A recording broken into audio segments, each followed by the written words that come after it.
This summer, during the biggest sporting event of the year, Peacock turns to two broadcasting legends for the Olympics coverage you can't find anywhere else. I think they mean us. With an incredible duo sure to take home the comedy gold. Olympic Highlights with Kevin Hart and Kenan Thompson. New episodes Monday, Wednesday, and Friday. Only on Peacock. Oi! This is Sid and Friends in the Morning. How many of us have them? 77 WABC. You heard Trump saying, yeah, to that horrendous assertion by host Sid Rosenberg that second gentleman Doug Emhoff is a crappy Jew. Emily, you literally wrote the book on this. So what exactly is this thing of non-Jews or Jews calling people like Doug Emhoff bad Jews? I think that it's important to remember that this has been going on for all of American Jewish history.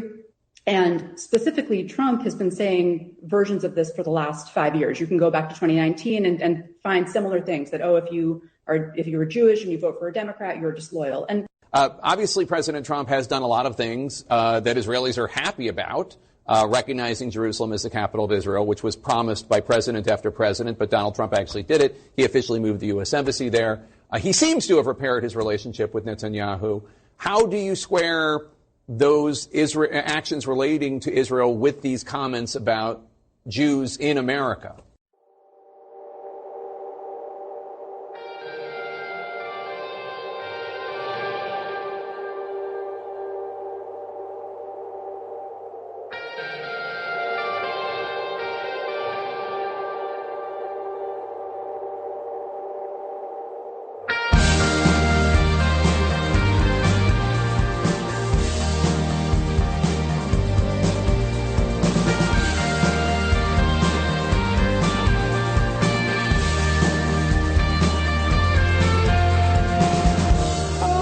Did Jake Tapper call my remarks reprehensible? Is that what he said there? What was the exact adverb or adjective, depending upon how we used it? I don't even remember at this point. He definitely dissed you. I don't remember the exact words. No, he dissed me in a big way. Yeah.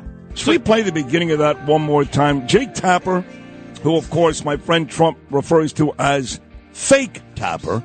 This is him on CNN Lady yesterday with a lady who actually, her expertise is crappy Jews. You can't even make this up. You can't make it up. Let me hear the beginning one more time.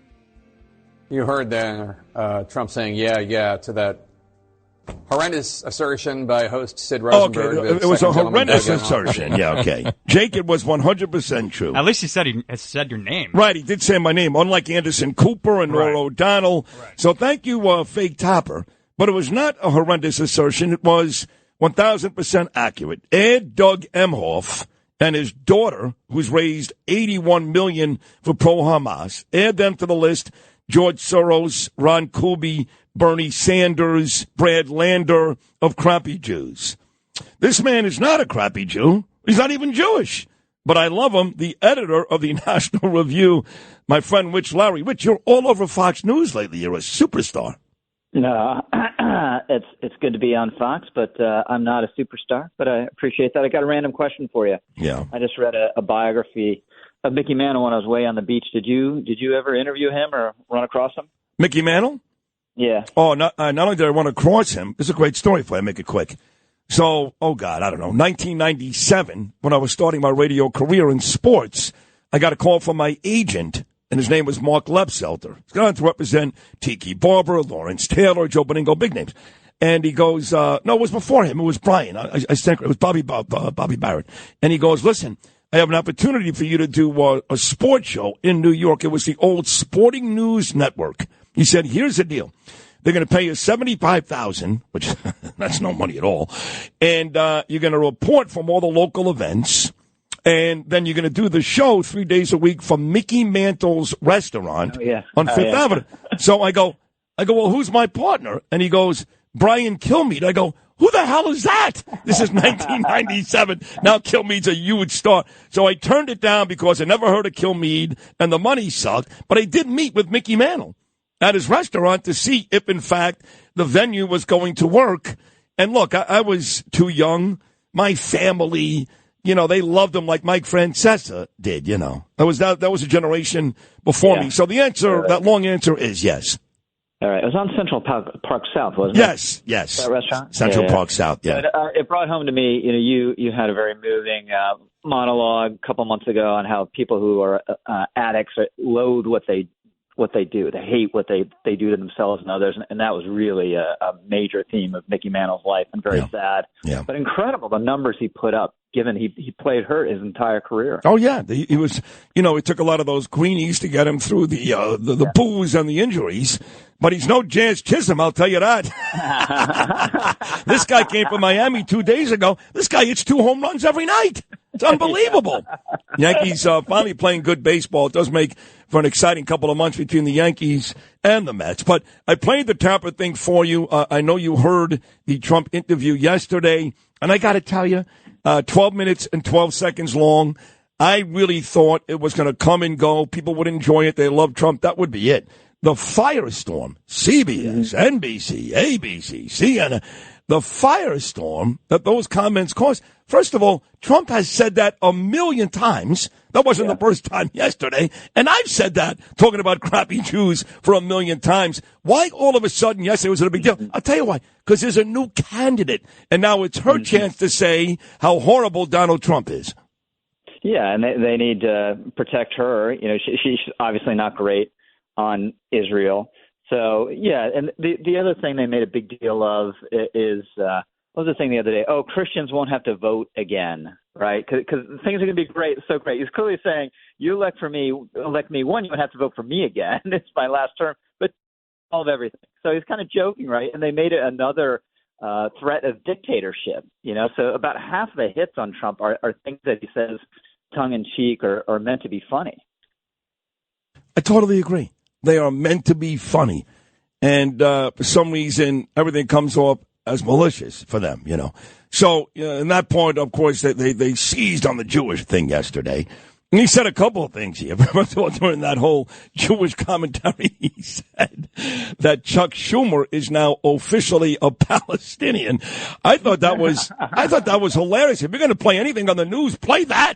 Chuck Schumer is now officially a Palestinian. Did he say that in the convention speech, or say that about someone? I remember that line. Yes, but not Schumer. I had not heard that about Schumer before. Yeah. But he talked about everything on this show yesterday. He talked about, for example, the assassination attempt, and how he's furious with Christopher Wray. And even though he loves the rank and file with the Secret Service, and the FBI said the same thing, how disappointed he is that he was nearly murdered. And it seems like every day, to Curtis's point, every day there's more stuff that doesn't make any sense. Yeah, you see the video yesterday, the day before, maybe it was the day before, but the local cops just surrounding the building for like a minute or two.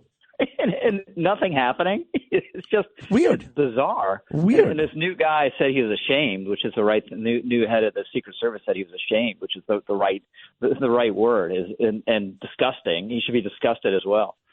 He really should be disgusted. So we discussed that. We did the Israel. We did the economy, of course, inflation and the interest rates. We did a variety of things. And then he talked about winning New York. He said, listen, I put Lee Zeldin in charge of winning New York. Sid, we got to win New York. But now that I think about it, maybe you're going to be in charge. Now, indirectly, but I'm going to put you in charge. So the interview ends with this immense amount of pressure. All of a sudden now, I got to win New York for President Trump. Good luck, Sid. I brought on Zeldin afterwards. I go, Lee, help me out here, buddy. Yeah. But the numbers do point to a closer race than usual in New York and New Jersey. I'm not sure he wins either one of those, but you have to admit, Rich, that the down ballot odds look better and better for the Republicans because of Trump come November. Well, I think what's happened, though, I think all that's kind of off. It was on, when Biden was still in there. I think it's a very close race now. It may be tied, basically, in the national polls. She may be ahead by the end of their convention. I'm not sure that will last.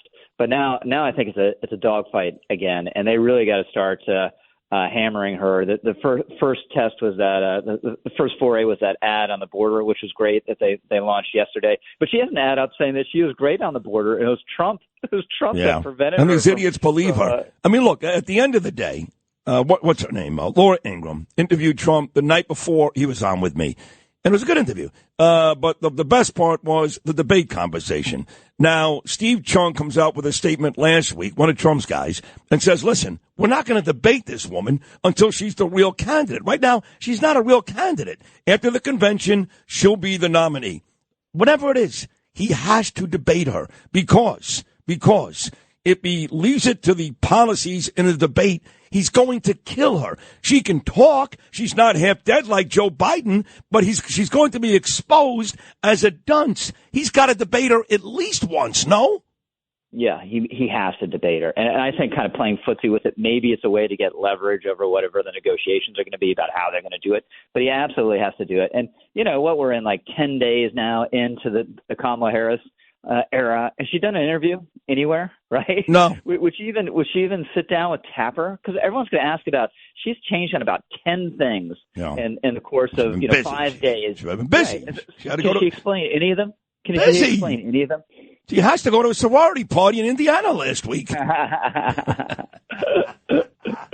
No, she hasn't said anything. She's actually similar to her old boss in that respect. One more, going back to Jews in Israel. So what happens, okay? So Hamas kills all these Jewish people. They rape them. They torture them. And there's Harris. She's worse than Biden, warning Netanyahu, don't go into Rafah. So what does he do? Goes into Rafah. He's killed a bunch of Hamas terrorists. Not enough, but a bunch. And he saves 4 hostages. It was a brilliant move, okay? And then here comes Hezbollah. And last Saturday night, they kill not even Jews. They're Arab kids. Blew them to bitch, 12 of them. Not a word from the Harris campaign or anyone in D.C. for about 3 days. But here's the rub.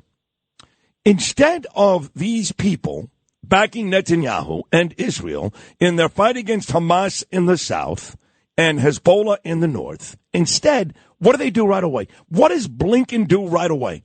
Listen, restrain, hold back, restrain. So Israel does what they do. They go, F you. They killed this Hezbollah bastard in Beirut yesterday. They killed this Hamas bastard in Iran yesterday. And what happens? The United States goes, oh, no, listen, you're going to make this thing worse.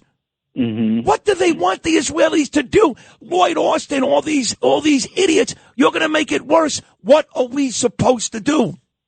Well, first of all, let's send a word of sympathy to Ilhan and Omar and Rashid Tlaib. Are really going to have a tough, it's a tough time for them, Sid. All right, let's not be too callous. Yeah. Of course, they should kill Guy, and it was a tremendous victory. And then there's been a lot of the media coverage that he was a moderate, his central negotiations. Give me a break. Well, moderate. He met with the Ayatollah Khomeini yesterday. Right. They're chanting "Death to America," and he masterminded this hideous pogrom. Of course he should be dead. He should have been dead not just, 2 a.m. this morning or whatever it was. He should have been dead a long time ago. So this is a tremendous victory, a great intelligence coup for Israel, and we should be celebrating this. And the idea that, you just get to get hit, and then every time you hit back, you're the one that's escalating things is perverse.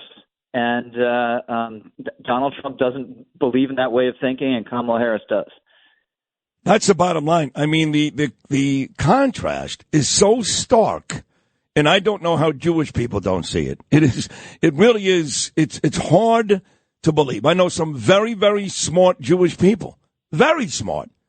And when it comes to this, they're stupid. They are, as my friend Trump says, these are very stupid people. Very stupid people. A great appearance as always. I love you. And we'll do it again next week, Rich. All right, buddy. There he is, the editor of the National Review, Fox News, NBC, Politico. He does it all because he's great. My friend Rich Lowry.